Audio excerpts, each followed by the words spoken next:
To say as he came out of pit lane, his steering wheel was still very much askew. There was some suspension damage for sure, and he was pointing at the left front corner to his crew.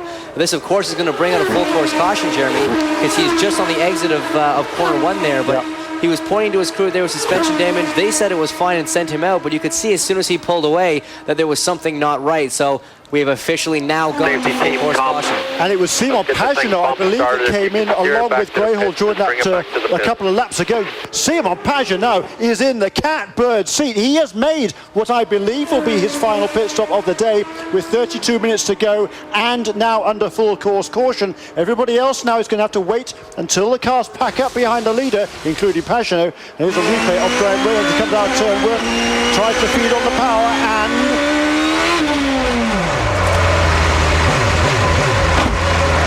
that's what happens.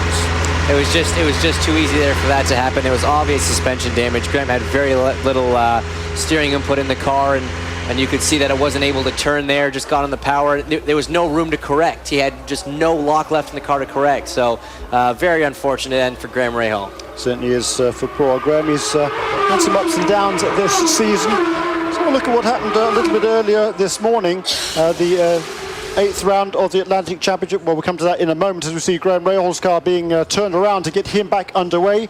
The Holmetro safety car team is there to assist Graham Rahal, but I think there's little doubt that his day is going to be done. They'll tow start that car and get it back to the pit lane, but I think it's pretty doubtful that Graham Rahal is be able to rejoin the race. Here's again a look. There's Neil Jarney slithers around, and Sebastian Bourdais, he almost lost it, didn't he? There's Graham. I think there was contact between those two. The nose cone was already coming off Graham Rahal's car before he went into the tyres, James. You're absolutely right. Here's a replay on board. You see Graham Rahal's right front tire was locked up, just got inside there, lost the front wing on Sebastian's wheel, and then just got into the tires, and you could see how it wrenched the wheel out of his hands as the wheel turned there, and that can very often cause injuries to drivers' wrists if they try and hold on to it. Graham obviously knew what was happening, let go, avoided injury, but did not avoid damage. He will be out of this race. Under caution, Ryan Dial leads here in Toronto.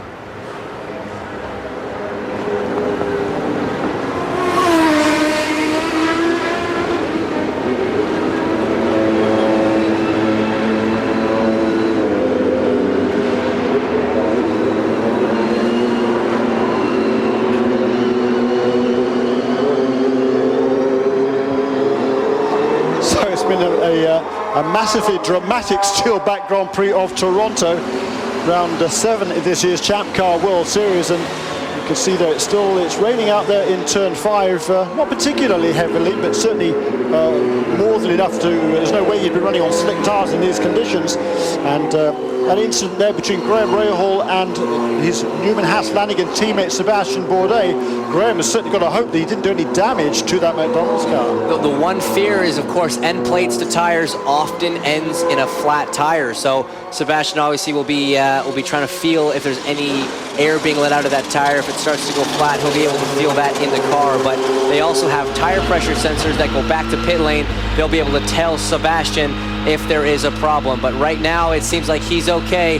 Under caution here as we ride on board with half an hour to go.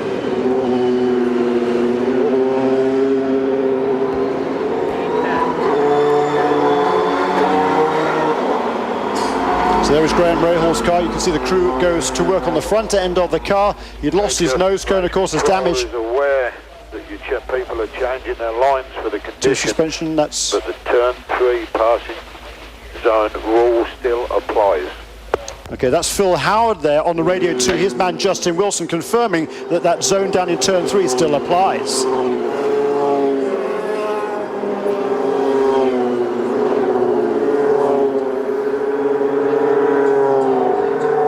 Welcome back to the Steelback Grand Prix of Toronto. Jeremy Shaw with James Hinchcliffe and a cast of characters down on the pit lane.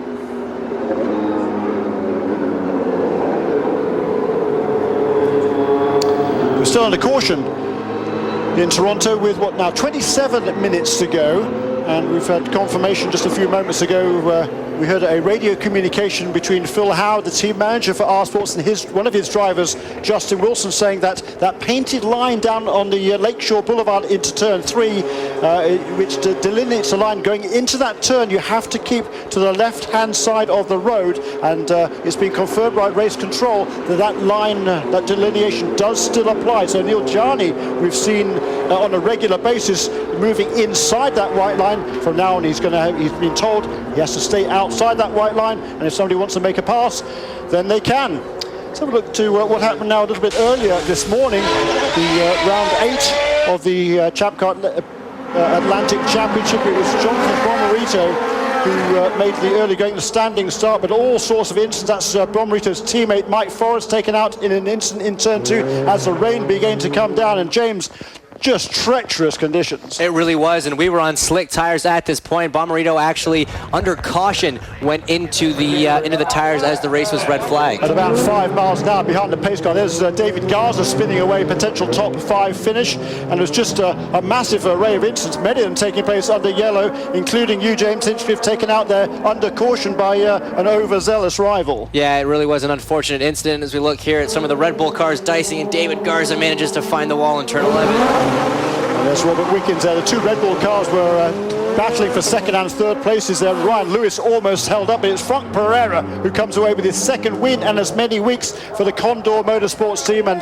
the 24-year-old Frenchman from Montpellier, France, is now moving his way up in the championship standings. But it's your teammate, James, Rafa Matos, who leads commandingly in the point standings. He finished on the podium again, did Rafa Matos, but it's certainly an excellent performance by Frank Pereira under very tricky conditions. And the good news for you is you were one of many drivers taken out in those incidents, no fault of your own, but you still came away with the 11th place finish. Sometimes it's a bit shocking. I mean, Graham Rahal is still 11th, and he's out of this race, but it's Ryan Dial who will lead us back to green. The rain is falling a bit harder. The spray is going to be a bit more. And look at the whitewash as the cars come down the front straightaway. That 25-foot start-finish line is all paint, very slippery, even though it's in a straight line, as they all funnel down into the first turn. And you can see, as you say, James Hinchcliffe, there's huge rooster tails now. The rain has been coming down quite heavily over the last few minutes, and with no cars running at speed to dissipate that water, you can see that what is the result. There's huge rooster tails, and there is Sebastian Bourdais trying to make a move on Neil Jarni, but once again, Neil Jarni is defending that inside position.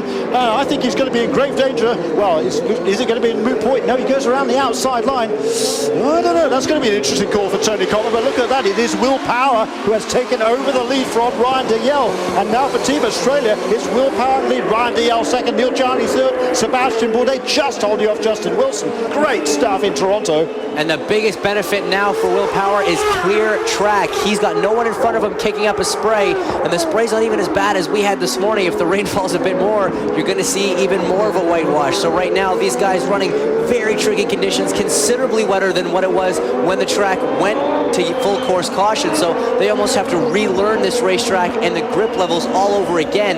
This is when a driver earns his pay, Jeremy. Isn't that a fact? Neil Jarni there, he's trying all sorts of lines around here, and you can't see much there in the spray running behind Ryan Dalziel, but I fancy soon, if he's not careful, you might be seeing yellow. I mean, the black, possibly, a black flag, because he's got to be careful. He's using some very defensive tactics here. Well, it would appear to be defensive tactics that you're not allowed to do in a Champ Car World Series. You're not allowed to deviate from your normal racing line. That means deemed a block. No blocking is allowed. If you are deemed to be guilty of blocking, then you'll be assessed a penalty. But here now is Jarni perhaps trying to make a move there on Ryan Dalziel farther back. Yellow again. We seem to have gone to full course caution. Not quite sure what that is for.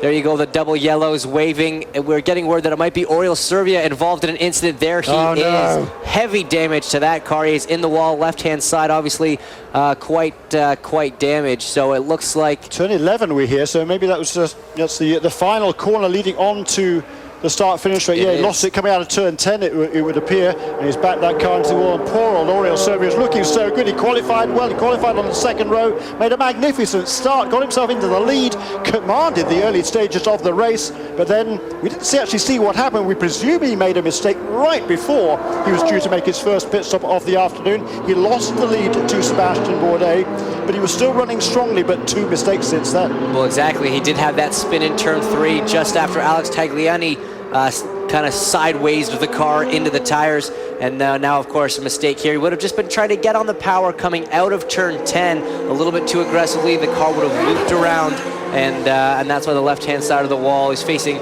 backwards now down the track, and it's an unfortunate end to what could have been a very good day for Oriole. Certainly, and all these caution periods are certainly playing into the hands of several drivers who might otherwise have been looking at making another pit stop this afternoon. So, well, you had a tough car to drive all weekend long. You said you wanted the rain, you got it. Not what you wanted? No. I thought the rain was perfectly fine with me. The car was actually pretty good in the race and in the rain, but just went in and locked up, and unfortunately that was that. I mean, we had a good car, and I was making up some time. I was certainly as quick as the four in front of me, and I felt pretty confident, but unfortunately maybe a little too much. When you couldn't turn the wheel, when you hit the tires the first time, was it you couldn't turn in, or did that happen after you hit the first time? I believe it was after I hit the first time. It was pretty much just once you nudge the tires, side impact like that, it just kind of bent the steering rack, so that was that. Right on. Thanks, Graham. A tough day for young Graham Rahal. But very good interview there from Graham. He was the first one to own up to maybe a little bit of an overzealous move, a little bit too confident in tricky conditions. So an unfortunate end for Graham, but he's handling it pretty well. Yeah, he is, and it's been a disappointing weekend all around for Graham. He was not on the pace throughout practice and qualifying. They thought they made some improvement, but it's all gone wrong, and Graham Rahal is out of the race. He's not alone, though. We've only got 10 cars still running here in Toronto.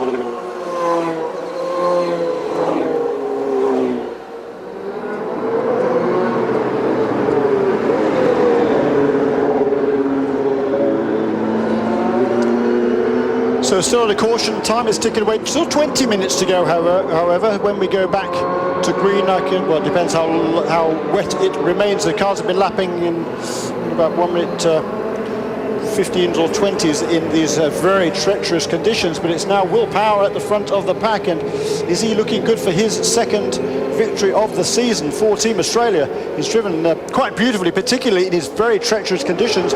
After the previous round of pit stops, he was behind Sebastian Bourdais, but he's passed not only Sebastian but also Ryan Dalziel as well, and that has elevated him to the front of the pack, and it's been a wonderful performance, has it not, James? It really has, and he certainly did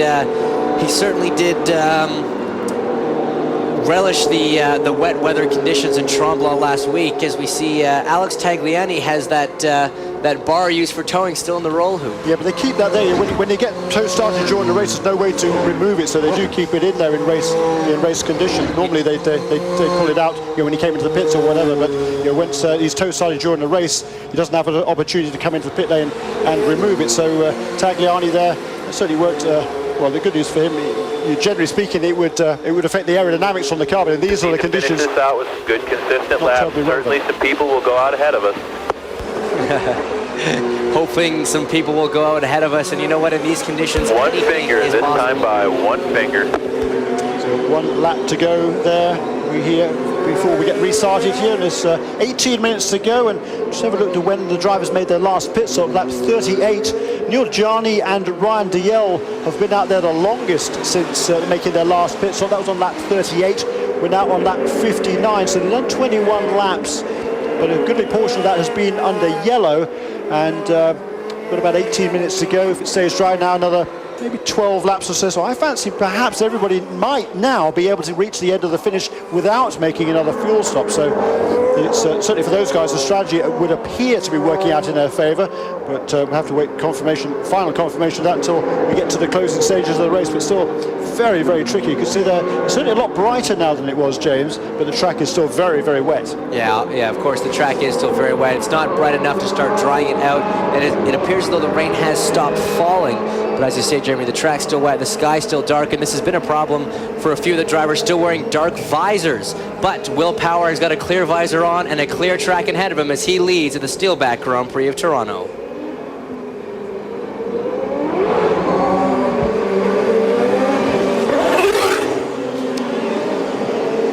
So the points battle is certainly heating up as we head toward the Wild Frontier and Western Canada Chap Car World Series, and the Canadian Triple Crown continues in 2 weeks, Sunday, July 22nd at 3 p.m. Eastern Time with the Rexall Grand Prix of Edmonton. Check your regional listings for precise broadcast times. We're looking forward to going back to the western states there. Alberta, of course, where Edmonton is located, and the last couple of years there, they've put on a fabulous event in Edmonton. It's a very exciting venue on the city centre airport, and the locals have really got behind that event. Just huge turnouts for each of the first 2 years.